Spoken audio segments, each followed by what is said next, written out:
Hey everybody, welcome back to my channel. This is Abby with Abby Reviews, and this is going to be your review for Chasing Dallas Season 2, Episode 9, The Calm Before the Storm. So, we're back.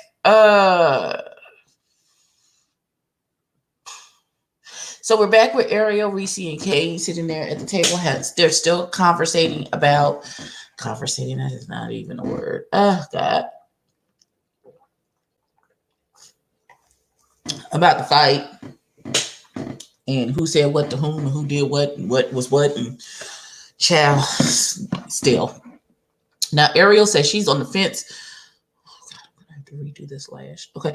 Ariel is still on the fence about going to New Orleans. And she's on the fence because the crime rate seems to be very high in New Orleans. And one of her trans sisters was murdered in New Orleans. So she's not feeling safe enough that it would be okay for her to go, and she's saying the little voices whispering, don't do it. So she's not going. And I don't have any qualms with that. I don't have any issues with that.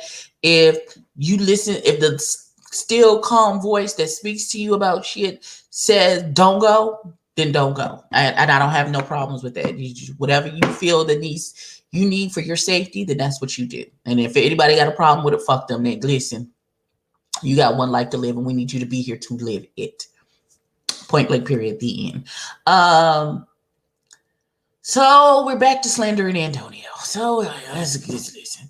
Talk about a text that Antonio said. Talk about why are you fraternizing with my enemies? And then they throw up a screenshot.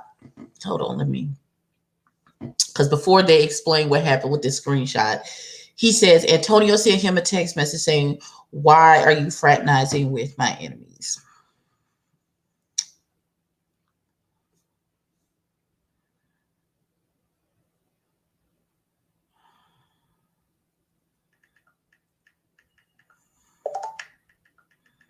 Hold on. Sorry. Where are my screenshots? They're in here. It says, don't do that to yourself. And then it says, because this is business. If you're my real friend, hold on. I'm doing too much. If you're my real friend, you wouldn't fuck with people that try to bring me down. Try to bring me now down. That doesn't make any sense. That is not a fair statement to make. And that is not going to happen. Business is business, and will never let personal relationships impact that, especially when y'all are adult enough to fix the problems y'all have. Hope this opportunity gets you to where you're trying to get to. I'm just being vocal. I'm not taking anything personal. I'm at this point in my life. Everything is great.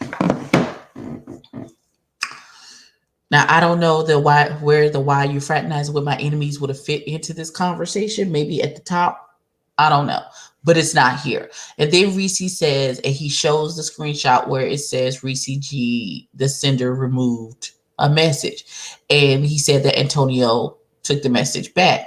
Apparently, Antonio and Trey Howard are having some type of issue. And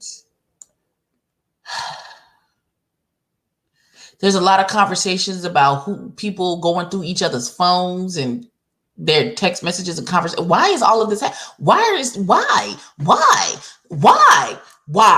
That's my question. Why? Why is that happening? Why is that happening? Why is Dior in Reese's phone? Why is Trey Howard? Why is Antonio in Trey Howard's phone? Why are y'all in each other's phones like this? Like, I don't understand. Like, I listen.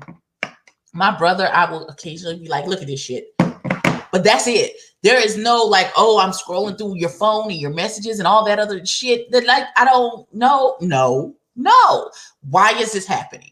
I don't understand. This is why there's a bunch of mess, because y'all doing the most with the absolute least, and I don't understand. Shut up. Wow. Okay.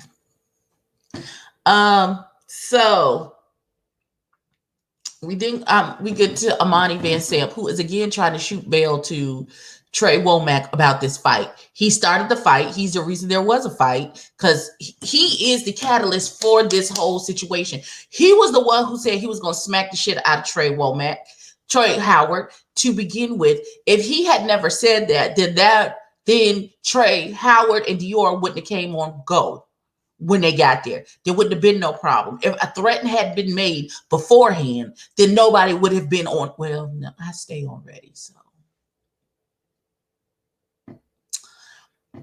But like I was saying, if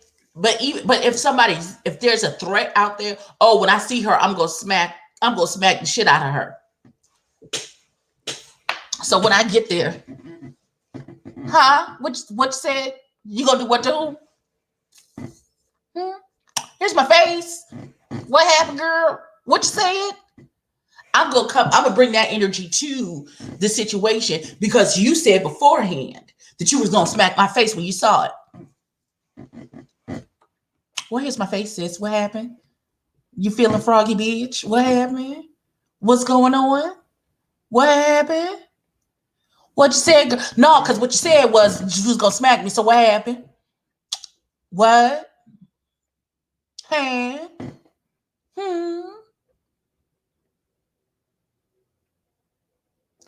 And then we will proceed from there. And if you feeling froggy and want to smack the shit out of me, then you're going to have to take the consequences of this ass whooping. And you might get jumped because my niggas is with me. Because you said beforehand that you was going to smack the shit out of me.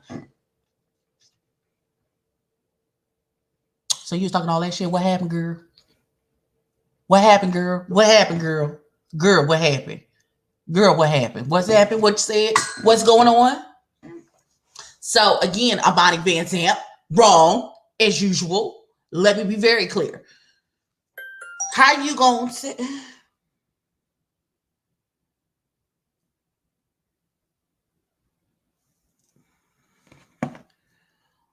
Oh, Jesus.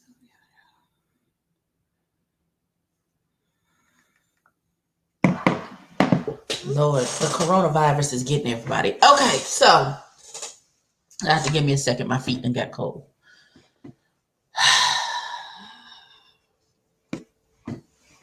This the bullshit. I got so many questions for this evening. So now we go to King Kane, who seems to be the only person who is showing what it is that they're chasing.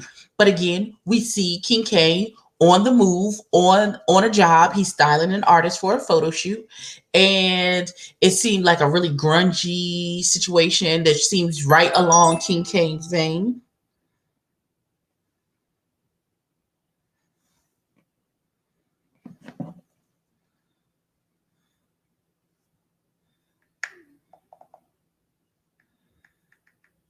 The family, we about to act up. Oh my God. So then we see Trey Womack talking to some man. I think his name is King. He seems to be straight. How did you get here? Nobody's supposed to be here. Where did you come from, sir? What happened? What? What's going on? Okay, so apparently maybe he knew him in the military. And so I guess that's his mentor because he taught him everything he knows. He's a tattoo artist. Apparently, he didn't teach him any tattooing skills because Trey Womack says, well, I never said that I was the best tattooer and that I'm going to be on Black Ink Crew and blah, blah, blue, blue, blue. So you backpedaling, pussy popping off your tattoo skills. Now that everybody is saying, where's the tattoos at? He's like, I'm decent. No, that's not. No. Because if I pay you, because tattoos are expensive and they are permanent. And so if I pay you to put some permanent ink on my body, I need you to think that your skills are more than decent, darling. That's not how that's cute. It's not even cute if I want just some letters because you might fuck up the letters because you can't do a straight line. Listen, bruh, just say you're not a tattoo. I'm not a tattoo artist. I'm a piercer. And we will respect you for your piercing skills and you show us your piercings. He wants to start a piercing line where with the body art. I'm not into piercings. I was going to get my nipples pierced until I saw my brother get his done. And then I was like, ooh. And I saw them stick that long needle in his. Oh, I like my nipples a whole lot. No, I'm gonna just keep it right there. Just keep it right there. So apparently the one who was arguing with the white towel, who's talking about you gonna have to shoot me and all that stuff, who's jumping out, he knows Trey Womack's tattoo mentor, piercing his mentor.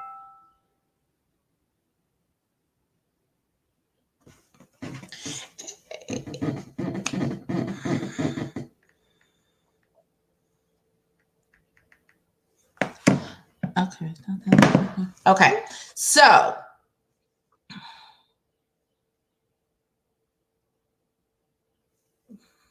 I was talking about. All right.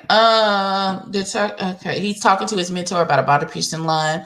Apparently, the body piercing man knows Dior's other child, the one that was hollering, "You gonna have to shoot me," who was going ape shit out there in the parking lot during the fight. And then he was being the straight man. They don't get the nuances of arguments in the community. So he's like, "Well, if there's an issue, we just call them on three-way and y'all just talk it out." Mm-hmm. We appreciate you for coming by. Thank you. Thank you. I appreciate what you try to do, because that's always my go-to, but apparently it's more complicated than that. They can't just that's not gonna work. So, but I appreciate you, sir. That was cute. So then we have George and Reese. George Reese is doing an interview at the In Denial Ho podcast. And he brings George along with him, to catch him up on all the tea that he's missed, because of course he wasn't invited to this kerfuffle. And so, okay, let's talk about this. So Reese had on this cute red hat, had on this denim shirt, and these black jeans. So let me discuss these black jeans. Hey, what was happening? I understand your jeans being decoratively ripped, because I have some black and decoratively ripped jeans right behind me in my clothes basket that need to be washed right this second, so I can put them on again, because they make my booty pop. But what I don't understand, this is where maybe I'm not as fashion forward enough. I'm an old lady. I'm somebody's me mom. So you had a whole space missing in your jeans. So it's like from the top of your knee, like your whole knee was out, and the back of your knee was out. Like it was like you were wearing jean shorts, and then like some weird jean leg warmers. So like there was a huge space. There was like this much space in your jeans all the way around. How they were held together, I do not know. It doesn't make any sense. So it's not like the jeans where like the whole thigh is out.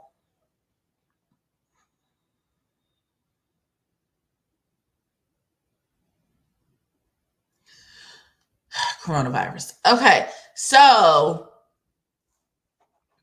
and then I don't understand, why is your shirt half tucked in and half tucked out? The mama in me is screaming, tuck your shirt in, or take it out all the way around. Just okay, no.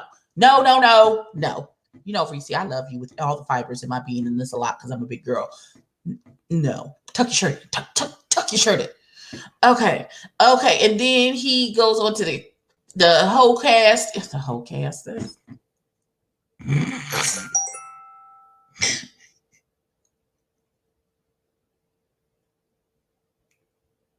Not the whole cast. The In Denial Ho podcast. And he talks to the ladies, and he talked about he has a crush on Trey Womack, and then they have a cool conversation about what porn they like to watch, and girl on girl or guy on girl or two boys, and the homemade porn, and it's a lot of porn talk. It's what we got. We got a lot of porn talk. But the show is called the In Denial Ho podcast, so I'm not surprised that that's what the conversation was about. So Reese catches George up with the tea, and George asks and Reese explains about him and Markel getting back together and having this conversation and squashing their beef. And George asked him, "Did you get an apology?" And he was like, "Not really, because I didn't want to press it. We're friends." He was like, "We came to it with a space of you're wrong, I'm wrong, and you need to go and get over it." And he was like, "Well, I am doing an apology." "You are, because they came to your house and acted the ass. So yes, sir, you are due an apology." My bra straps just won't let me be great. Okay, so that is how the episode ended. I am so sorry. My phone is doing the most. Let me turn this down. I'm gonna have to turn the sound back on though. Wait a minute. But yeah, that was the episode. We are interviewing Reese tonight on Yes Bitches channel at 8 p.m. Eastern Standard Time. Be there or be square. Please like, comment, and subscribe. Tell me what you thought about the episode. And I'll catch y'all in the next one. Peace. Oh my God. I feel like that took a lot out of me.